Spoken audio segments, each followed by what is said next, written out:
How's it going, everybody, and welcome back to the Hall of Film. Now, today is the second part of the end of year collaboration project I have started. If you have not listened to the first episode with Jen and Sarah from Movies and Us, please go give that a listen. And today's episode is with the Cinemillennials. One half of them you already know, which is Coyle, who did the Gladiator podcast with me. And the other one that you will know in the future, because they will be coming on as joint guests, it is Ben. So please sit back and enjoy the Cinemillennials episode. Hello, Hall of Film. I am Kyle, and with me, as always, is Benver, the Mile High movie guy. We are the Cinemillennials, currently on break, but season 1 is available on Spotify or wherever you get your podcasts. If you would like to hear us talk more in depth about 2025, we have a 2025 so far episode that we released earlier this year, and we welcome you to check that out. So that is who we are and where you can find us. I am just going to read these questions. Ben will give his answer, and then I will follow with my answer. So, Ben, what are your top 5 films of the year and why? Top 5 films of the year are number 1, One Battle After Another, number 2, Weapons, number 3, Eddington, number 4, Sinners, and number 5, 28 Years Later. And the reasons are very simple. One battle after another, over the last few months, I've been completely warped into a PTA bro. And One Battle features one of PTA's greatest outings as a director, peppered with career-defining performances, another excellent Johnny Greenwood score, and one really fun and refreshing car chase. Now, Weapons is everything you want from a horror film, and more importantly, a second outing for Zach Kreger in the horror genre. Now, contrary to my co-host, the comedic bits are expertly timed, and the scares and suspense will keep you on the edge of your seat. This is essentially Magnolia for horror fans, and it makes for one fun ride. And then Eddington is the perfect movie to invoke the word divisive. Now, some people say it's too early to be reliving our darkest days. The mask on, mask off debate is still too fresh, and conspiracy theories flowed like the rivers of Babylon. Now, while I initially agreed with you all when Eddington was announced as Ari Aster's new project, you learn in life there's exceptions to every rule. Aster is much more cunning and nuanced with his societal critiques than, say, Garland's Civil War, which stumbled a little with his inability to choose. Now, as a humble retail worker in my off time, I could relate to this all too well. Now, Sinners is the kind of film that doesn't come along every year. Coogler has been a great director, but he finally gets to spread his wings, and he doesn't fly, he soars.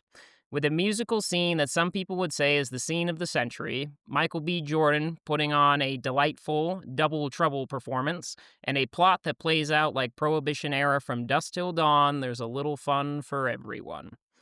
And then 28 Years Later was a big question mark coming into the year. Now, I love 28 Days Later. You love it. We all love it. But after such a long time and a semi-forgettable sequel, would Danny Boyle and Alex Garland be able to capture the magic again? And the answer is definitely maybe. Personally, I need to see how this little trilogy plays out before I go making any snap decisions, but 28 Years offers us a potentially exciting new turn for the franchise, barring it doesn't veer into a full-fledged anime. And then Ray Fiennes' performance really moves the needle for me as well. My top 5 films of the year, starting with number 1, is Train Dreams. I hadn't seen this when we recorded our 2025 episode, so it wasn't in my rankings, and now it is number 1. Gorgeous cinematography, beautiful score, completely heartbreaking film. A great performance by Joel Edgerton, and one of my favorite supporting roles of the year with William H. Macy. I can't say enough good things about Train Dreams. I watched it 3 times within like the first week of it coming out, and that hasn't happened to me in a very long time. Just a really moving film, and as of right now, my number one film of 2025. Number two, I have One Battle After Another. Nothing that I can say that Ben didn't already cover. I think PTA definitely deserves an Oscar for this one. It's my most complete film of 2025 also. I just think from start to finish, even though it's got that daunting runtime, it moves like butter and it's a great watch.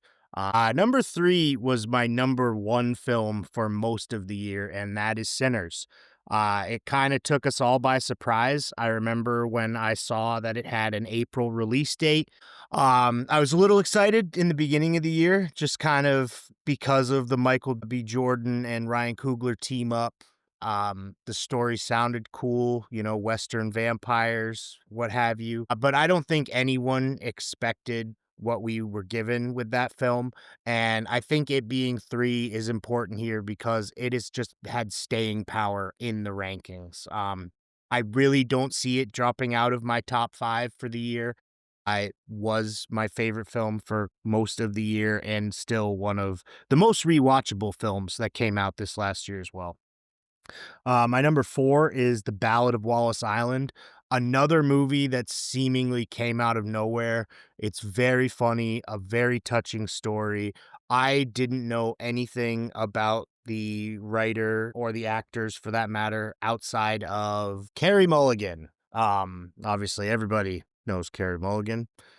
But the other two, Tim Key and Tom Basden, I had not heard of.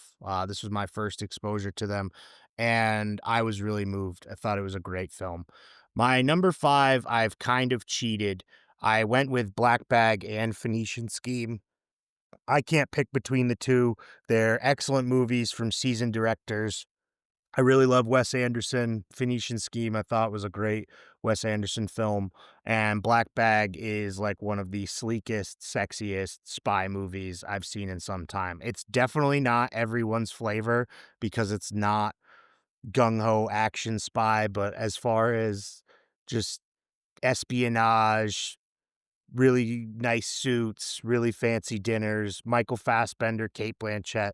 It's a no, you can't go wrong with that movie. So those would be like a tandem for my number five. Ben, what are your least favorite films of the year and why? The bottom of the barrel. One being worst and five being not great but better than the other four.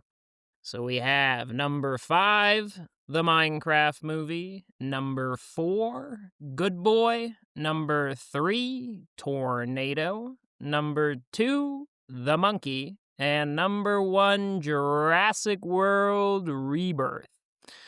Now, we don't need to spend too much time here. The Minecraft movie could have been way worse, not that it's great, and I needed a film that I could switch my brain off to, and it got the job done. Good Boy, while Indy is great, and I'm glad that he's getting some recognition for his acting chops, the rest of the film is of a poor quality, in my opinion, and just a little bit of an incoherent ramble. Now, Tornado, the greatest sin that this film committed was being so forgettable.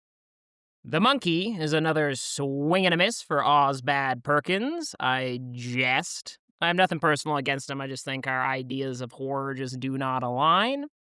And then Jurassic World Rebirth just makes me sad.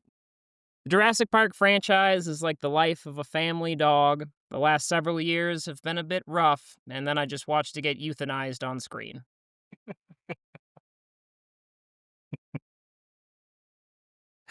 Oh, I forgot that was the end of it. I was just sitting here giggling, waiting for you to go. I was like, oh, that's it.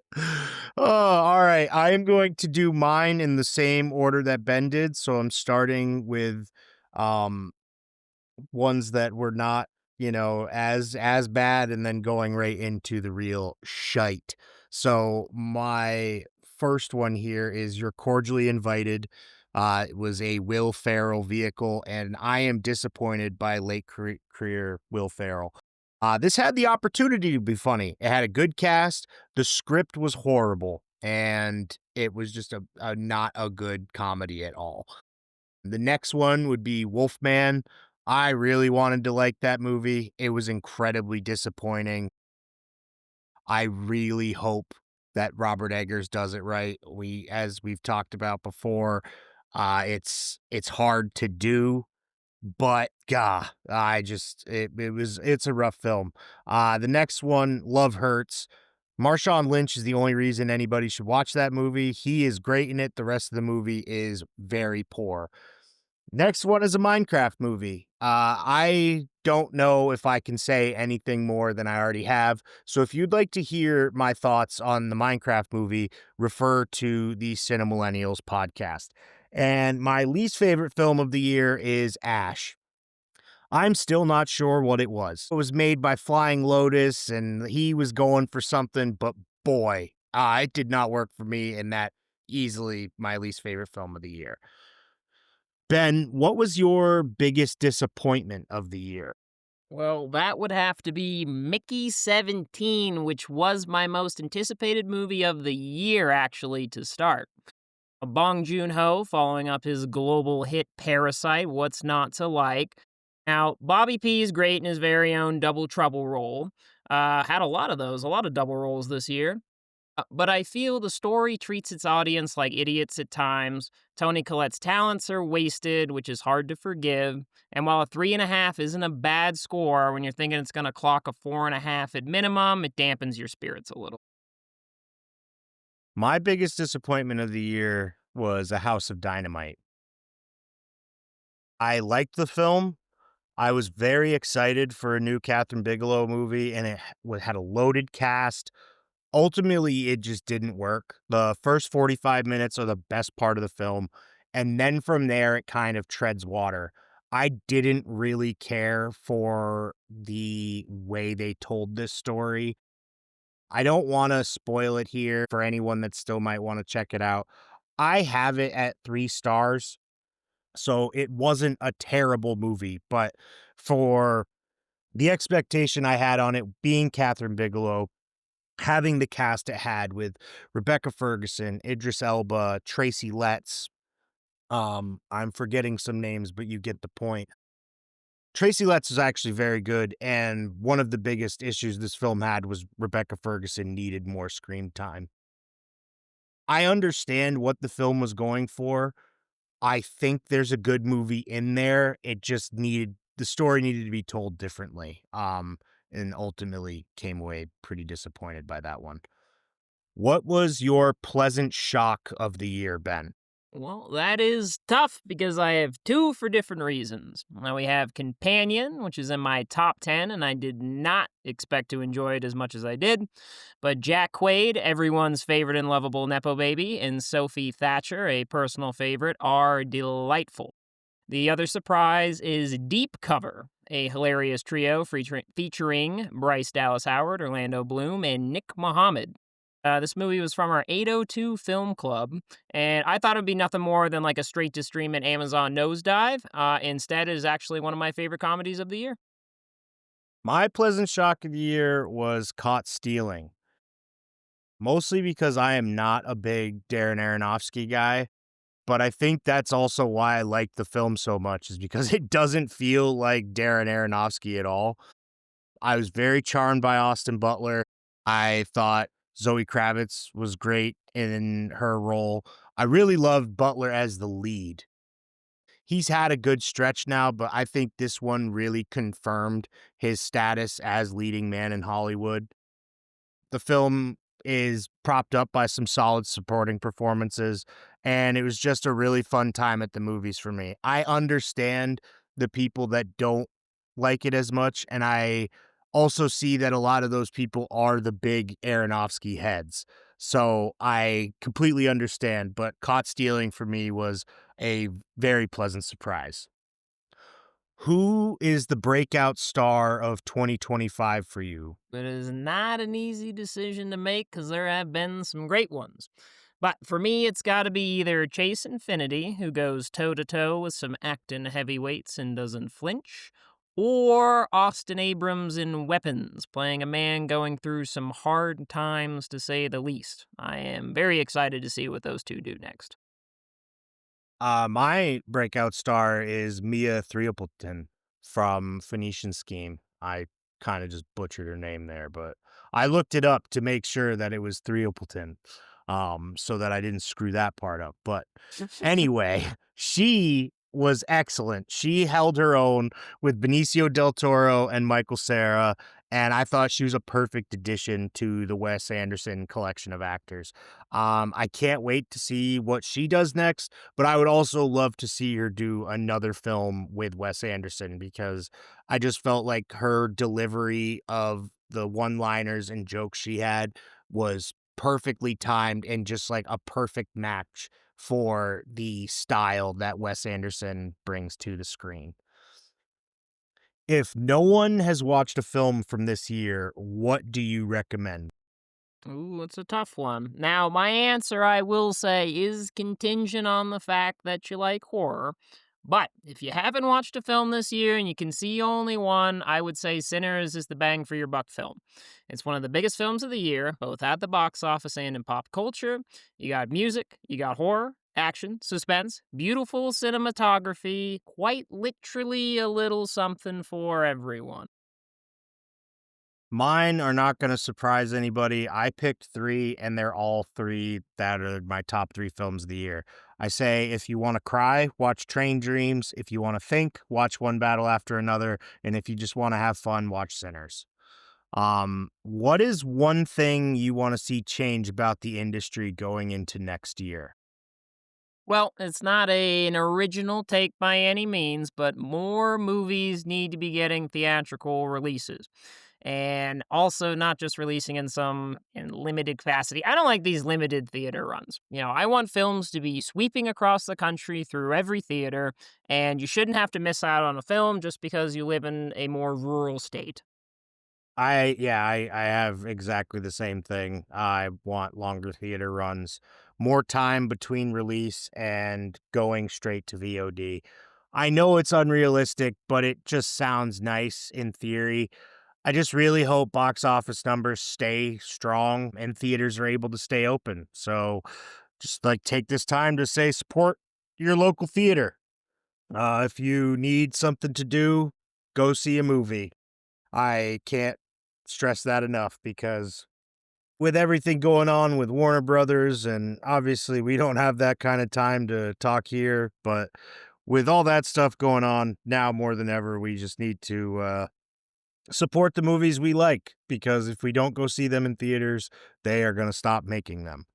Uh, what trends from 2025 do you want to carry on into 2026?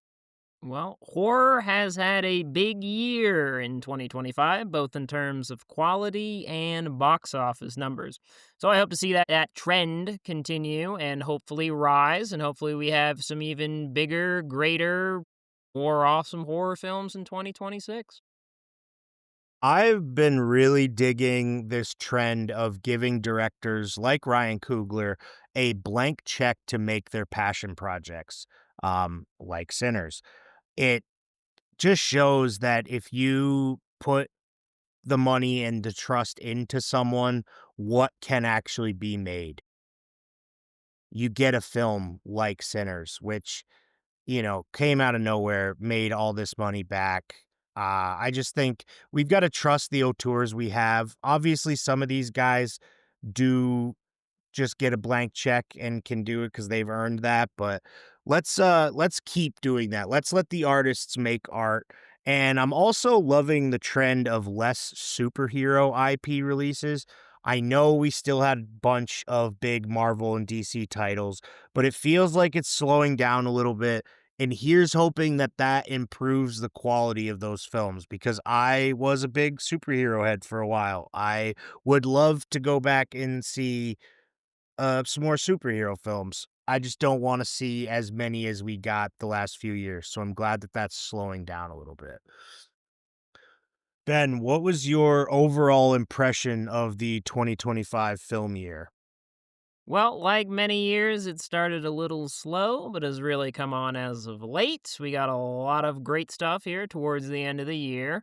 Though I do feel like we could really use a absolute can't miss summer blockbuster. I feel like we really haven't had something like that in a little while, but We might be having one coming up next year. We shall have to wait and see.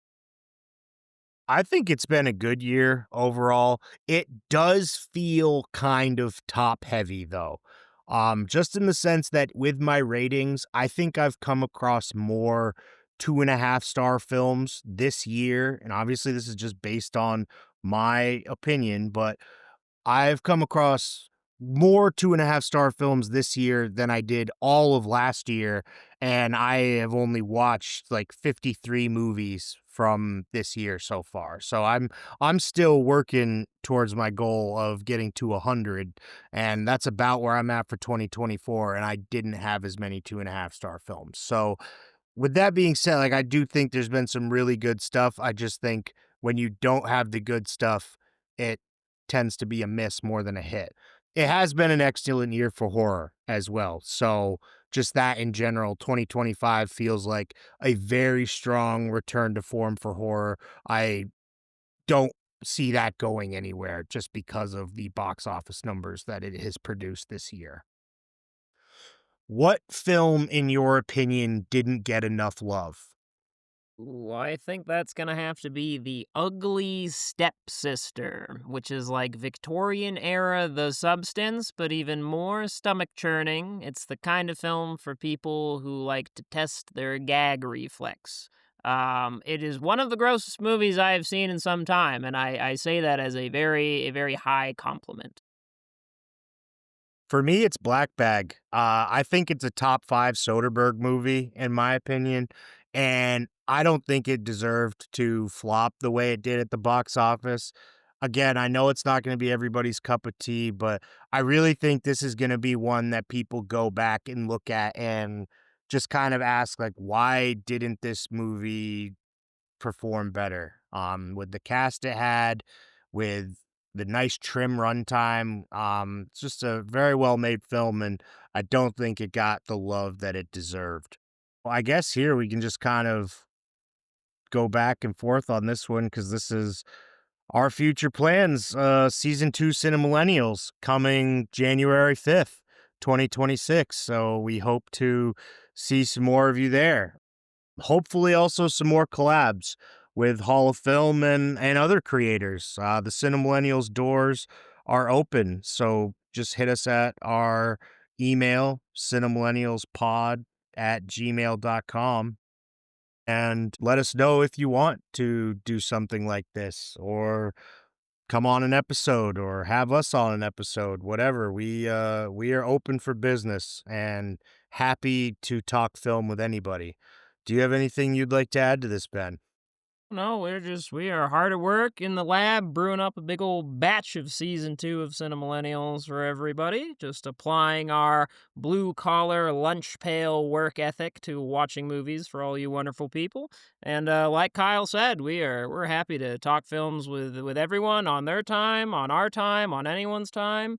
Um, we're here for movies and we're here for you. Couldn't have said it any better. So, thank you for reaching out, Morgan. We hope that you enjoy our 2025 movie takes. We will see you next time.